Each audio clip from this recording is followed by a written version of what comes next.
Bonjour, bonsoir, bon dimanche et bon week-end. Vous saviez, la salutation est la meilleure façon d'entrer en contact avec une tierce personne. Raison pour laquelle, à chaque fois, je vous adresse mes sincères salutations et remerciements. Merci du soutien. Aujourd'hui, je voudrais partager avec toi les 16 ennemis de la persévérance. Les 16 ennemis de la persévérance qui t'empêchent de passer à l'action. Les 16 ennemis de la persévérance qui t'empêchent de maintenir la persévérance dans la concrétisation de tes rêves, dans la réalisation de vos projets.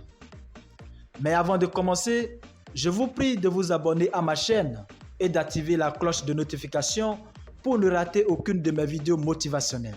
Merci et bon visionnage. Tout le monde peut rêver, tout le monde peut avoir des objectifs et des plans, mais tout le monde n'a pas la volonté et surtout la persévérance dans la concrétisation de leurs objectifs. La plupart des gens sont prêts à abandonner leur but et leur objectif au premier signe d'opposition ou d'échec. C'est le manque de la persévérance. Voici les 16 ennemis de la persévérance que vous devriez connaître ou reconnaître pour mieux les combattre. C'est à chacun de vous d'identifier les ennemis qui vous empêchent d'être persévérant dans la concrétisation ou dans la poursuite d'un désir. Au rang des 16 ennemis de la persévérance, il y a l'impossibilité de reconnaître et de définir clairement ce que l'on veut. Rien ne peut s'obtenir sans précision. La Bible nous recommande également d'être précis à travers le livre de Matthieu 7,7. Dans ce verset, il est écrit: demandez et on vous donnera. Si vous n'êtes pas précis dans ce que vous demandez à Dieu, n'espérez pas obtenir un résultat concret. Cela est encore répété dans le livre de Romains qui dit ceci: si vous demandez et que vous ne recevez pas, c'est parce que vous ne saviez pas demander. Les hommes savent ce qu'ils ne veulent pas, mais ils ignorent toujours ce qu'ils veulent. Soyez précis dans vos demandes. Numéro 2.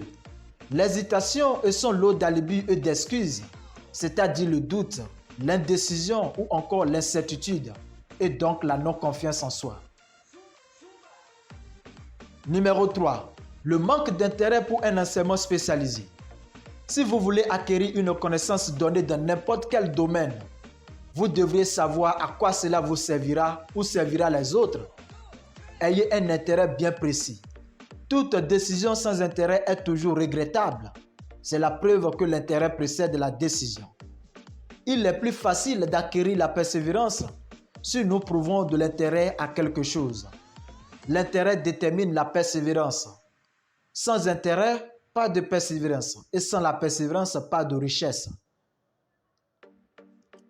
Numéro 4. L'indécision et l'habitude de laisser les autres prendre toutes les décisions à notre place. C'est vraiment dommage. Numéro 5. L'habitude de se reposer sur des excuses au lieu de créer des plans précis pour trouver une solution à son problème. Il n'y a pas de compromis entre la pauvreté et la richesse. Les gagnants trouvent toujours des moyens et les perdants trouvent toujours des excuses. Numéro 6. Le contentement de soi, c'est l'esprit de la pauvreté. Soyez insatiable. Celui qui veut amasser des grosses fortunes doit être insatiable. Ne confondrez pas l'ingratitude à l'insatiable. C'est deux notions différentes. Numéro 7.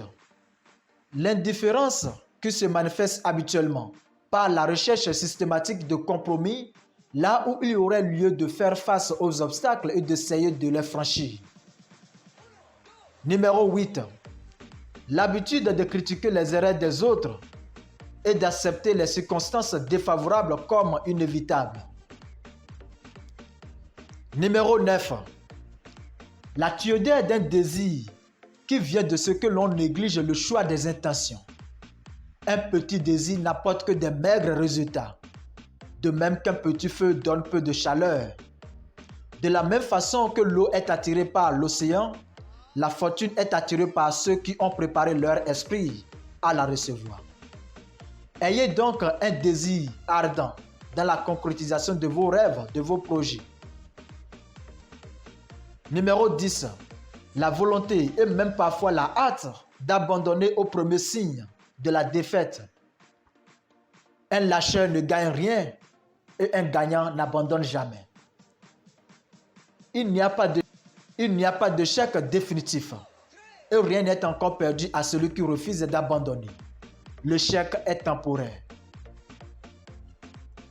Numéro 11. L'absence de plan organisé et soigneusement rédigé pour mieux être étudié. Je vous prie de noter dans un papier ou d'écrire dans un papier ou dans un agenda tous vos projets, tous vos rêves, toutes vos intentions, tous vos objectifs. On a un rêve, mais tout le monde n'a pas d'objectif. Et parmi ceux qui ont d'objectifs, peu d'entre eux possèdent un plan précis. Et parmi ceux qui ont des plans précis, peu d'entre eux ont la volonté de passer à l'action. Et parmi ceux qui passent à l'action, peu d'entre eux ont la persévérance.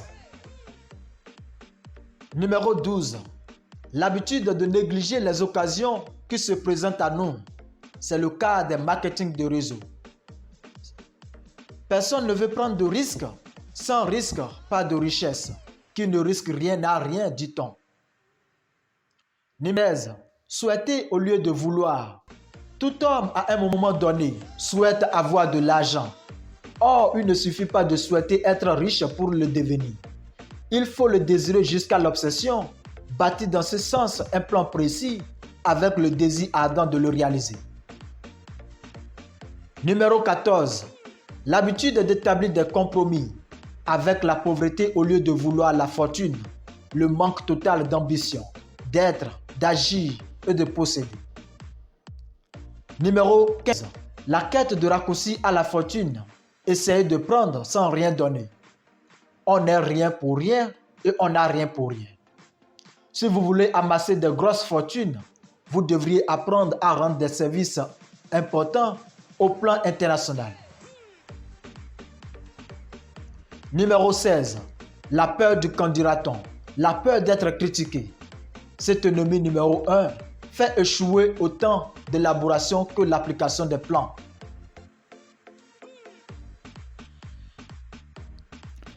Allez, ciao ciao, et c'est la fin pour cette nouvelle vidéo. Merci de vous abonner à ma chaîne et d'activer la cloche de notification et de partager cette nouvelle vidéo avec vos proches et amis.